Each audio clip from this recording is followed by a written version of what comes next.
Ju mendoni që vaksinat kanë pasur efekt negativ në popullat, ndryshe nga që në fakt mjekësia thotë që ka pasur efekt pozitiv dhe janë shpërtuar qindra mira jetë njerëzish? Atëre ta fillojmë nga fundi. Janë penalizuar dhe janë blokuar 2 kompani që prodhonin vaksina. Pfizeri dhe një tjetër se ka parasysh se mbajmë të cila është. Dhe janë gjobitur me nga $1 miliard e ca dollar, nuk e di sa janë gjobitur. Por pse thash unë që vaksinat janë të rrezikshme? Nuk e thash unë, nuk e zora nga vetja.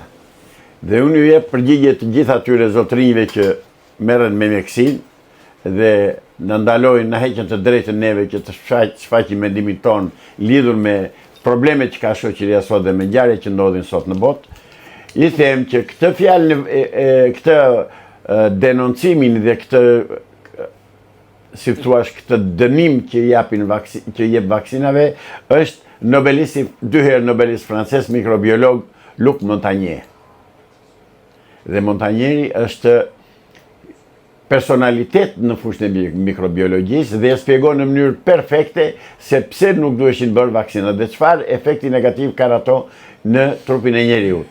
Por duhet i them dhe një tjetër këtij zotrisë që ka komentuar, ose edhe kujdo që ka komentuar në lidhje me këtë çështje. Ka pasur një reagim fakt kreu të urgjencës kombëtare Skënder Brataj, që ju ka thënë që ju jeni avokat, ç'po keni me mjekësinë ju, pse duhet komentoni mjekësinë, ku e dini ju si funksionon mjekësia? Po. Dhe në fakt, një avokat, pse duhet komentoj mjekësinë?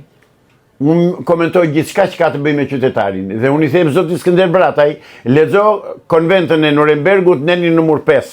Çfarë thot? Edhe pastaj bën oponencë me mua, se nuk është që kollajt oponenca me mua në këtë pikë, sepse unë e mbështet në ligjen ndërkombëtare dhe po të pyes edhe një tjetër, më jep ligjin që më detyron të bëj vaksina. Ligjin.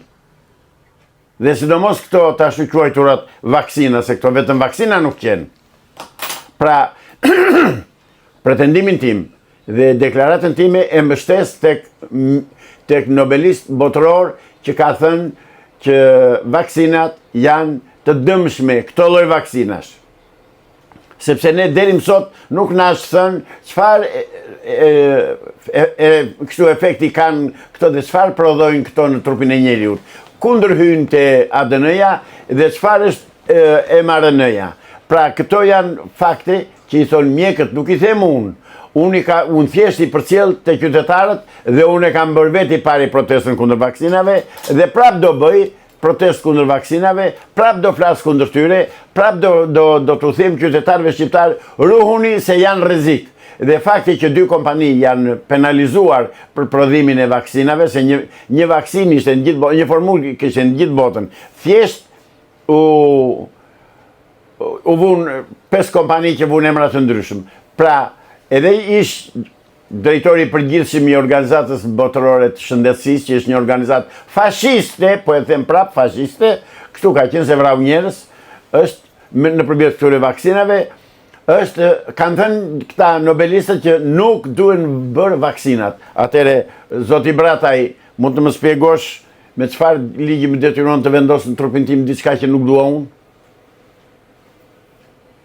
Avokat, ju po flisni për një fenomen në fakt që ndodhi pak vite më parë, ku u mbyllë gjithë bota. Pra e gjithë bota kishte probleme me virusin COVID-19. Si ishte vërtet, nuk ishte problem me virusin 19, po bota e kishte në zbatim të kësaj doktrine. Ta shikojnë mirë shqiptarët. Dhe unë këtu e kisha informacionin kryesor që thosha nuk duhet bërë vaksina. E kisha këtu. Dhe këto janë botuar në Shqipëri, nuk janë botuar në Honolulu. Pra të lutem, atë që thash e mbroj dhe është e mbrojtur dhe është e pa kontestueshme që vaksinat ishin të dëmshme, janë me qindra deklarata. Prandaj, zoti Brataj, ik në Brataj se na beje Brataj jeti, ik në Brataj, mos bën ndonjë be tjetër si ajo që kanë bërë ata llanajt e tuajmë përpara dhe pastaj dile më bën mua oponencë. Avokat, po ju mendoni që nga të gjithë shtetet e botës, të gjithë shtetet ju nënshtruan këtij Po, ju nënshtruan sepse urdhëruan këta. Urdhëruan këta që ju nënshtruan. Se pse nuk nënshtruan dhe tani? Dhe pse u bllokuan? Dakor, pse nuk i vazhdoi? Sepse popullata fitoi imunitet. Cila popullat ka fituar imunitet? Ja tek jam unë, çfarë imuniteti kam fituar? Unë se kam bërë. S'kam bërë vaksinë. Më gjeti gjë. Dhe familja ime e miliona njerëz që nuk e bën vaksinën. Ajo është risk i madh përsipër, se ka shumë njerëz që se kanë bërë vaksinën dhe kanë humbur jetën, si e shpjegon? Njerëz do vdesin, ka vdekur e do vdesin. Po jo, nga virusi kanë vdekur. Po, jo more, kush sa që ka vdekur nga virusi. Po dhe nga për vit që ka vdekur nga gripi, çdo më thënë ajo. Do të thënë duhet bëjmë këtë vaksinën që thotë ai i organizatës botërore të shëndetësisë, çfarë bëni kështu? Dhe është një vaksinë e paprovuar. Zoti Brati, pa më thuaj çik sa kohë do një vaksinë që të fillojë që nga eksperimenti i parë derisa të hidhet në përdorim. Se me sa di unë nuk jam mjek, ti je mjek edhe ke studiuar për atë punë, po diçka kemi mësuar dhe neve. Që një vaksinë të hidhet në përdorim e pare punës njerë duhet që të dalë një grup vullnetar dhe të provohet deri në 5 vjetë. Mbas 5 vjetësh do provohet edhe 5 vjetë të tjera dhe kur të jetë vërtetuar që është me efekte pozitive dhe s'ka efekte negative, pra mas 10 vjetësh hidhet një vaksinë në përdorim. Ju, zoti Brati, e imponuat ju dhe këta dhe shërbëtorit të cilve je dhe ti, i këtyre, shërbëtori këtyre je ti, e bët vaksinën për 3 muaj, zotëri. S'ka vaksinë për 3 muaj e për 5 muaj. As për 5 vjetë. Ligji dhe norma e prodhimit të vaksinave duhet kaloj 10 vjetë para se të hidhen të injektohen në popullsi. Prandaj, meru mirë me mjekësinë, studio dhe nobelistës, studio dhe shkencëtarët e botës për mjekësinë, edhe pastaj hajde bëj polemik me mua.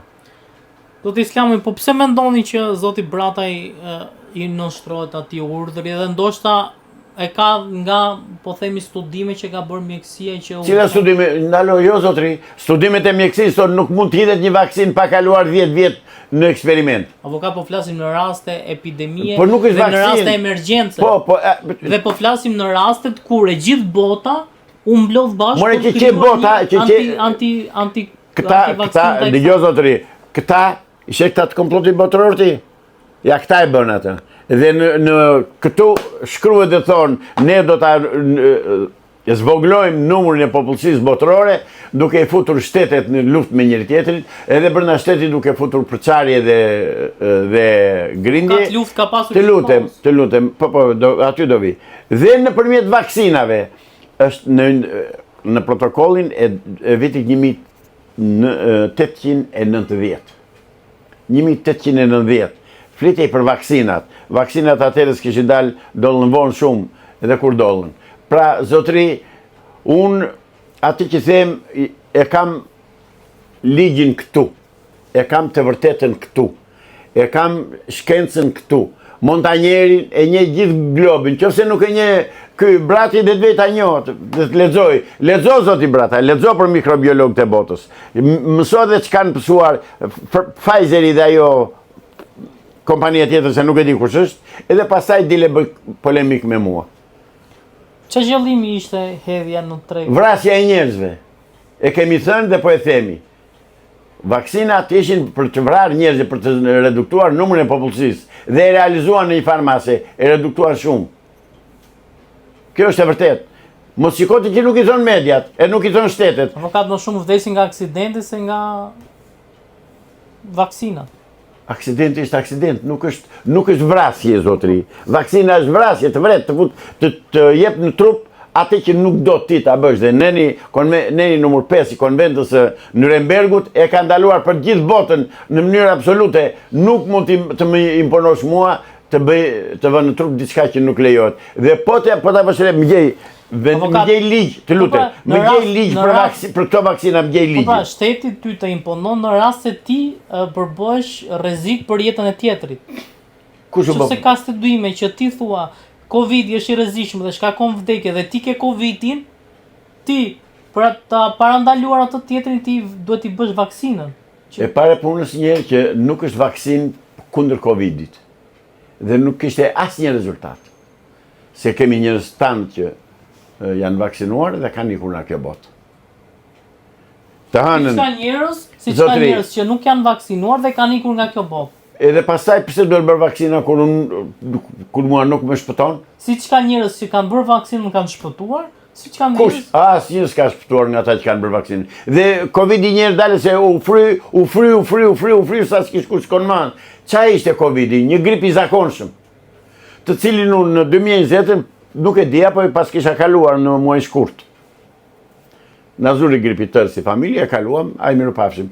Në mars nuk quajt Covid dhe dolna, po mirë mo ka turp më të madhe dhe tallje më të madhe që u bët qytetar, juve qytetar shqiptar, kur xherin autoblindat me mitroloz mi vete për të luftuar Covidin. Kështu luftohet Covidi? Jo, mor jo u bë terror. U terrorizua popullsia, o vaksinohuni o s'ka. Shkonim kam testuar dhe kam provokuar të sheshi Skënderbej që kishin ngritur ato çadrat dhe shikoj që atje kishte dentiste me bluzë të bardhë dhe mirë të njështë i vaksinonte, që pun ka dentistja. Po flasim për raste emergjencë që More zotri, çaj emergjencë? Kishte infermier? Nuk kishte infermier për të bërë vaksina, se u përra në gjithë Shqipërinë. Nuk e njeh atë profesion, çfarë do atje? Po më dentisti mund ta bëj një injeksion.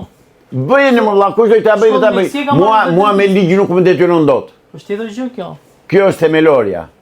Që mua me ligj nuk më themelon. Në rast emergjencë besoj se asnjë emergjencë nuk kishte. Gjithçka u fry. U shpall gjendja nga media. Ore, u shpall artificialisht pas një shkak. Që na gjeti.